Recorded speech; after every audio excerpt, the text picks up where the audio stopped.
8 handicap, looking to tighten the dispersion with the irons from blocks and hooks down to tight draws.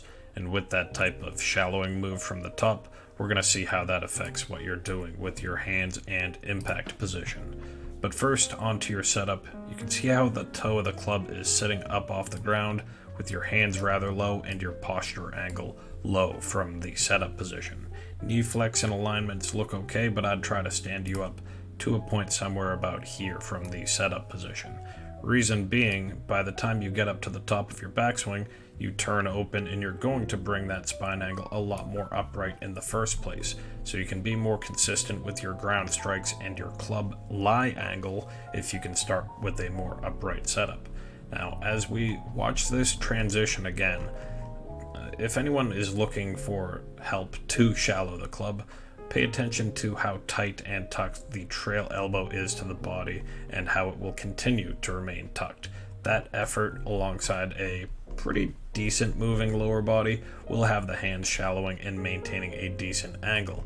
But you're also going to be pronating and supinating the forearms, which will lead to that face angle being a bit more open than we'd like to see in the downswing. This is ultimately what triggers those hands to scoop, flip, and release, which we're going to see from the other side, leading to the inconsistencies with your shot shape.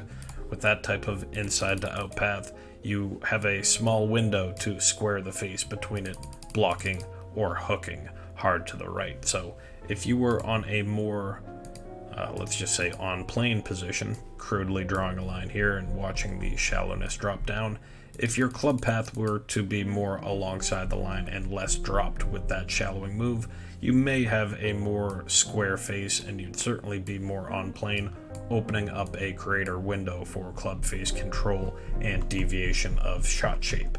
And watch that again, because I think that you can certainly take that route with less extreme of a shallowing move. But first, let's instead look at the face on move and see how you're using your hands and wrists through strike. Evidence again on your posture being a little bit too far bent over, but stance fine, ball a little forward, lead foot flared open. Good width and reach of the arms in the backswing, hinging the club up and not swaying the weight with great rotations. The weight shift will look pretty smooth and fluid as you sit to your front side before rotating open. Dropping that trail elbow into the side of your body is going to help shallow that club, as we saw, and so far you've maintained your wrist angles.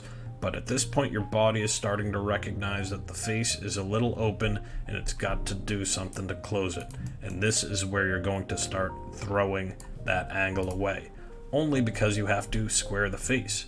If you try to come in and hit it with that good compression and lag, you'll get your hands more forward, but the face will be more open. You instinctively will release it, closing the face and bending your right wrist, cupping, and then release via rolling the forearms over. So the suggestion here for squaring the face is, as you're coming down, most of the same to this point, but try to get the logo of your glove to snap and face toward target rather than try to scoop or bend the wrist. Your right wrist should remain flat and your logo of the glove should point more towards target right at the strike. If you can do this, you're going to keep the face a little bit more shut without scooping it, and maybe see a better, more compact, lower ball flight without that club face needing to be scooped or released. So good luck with those changes. Sendaswing.com.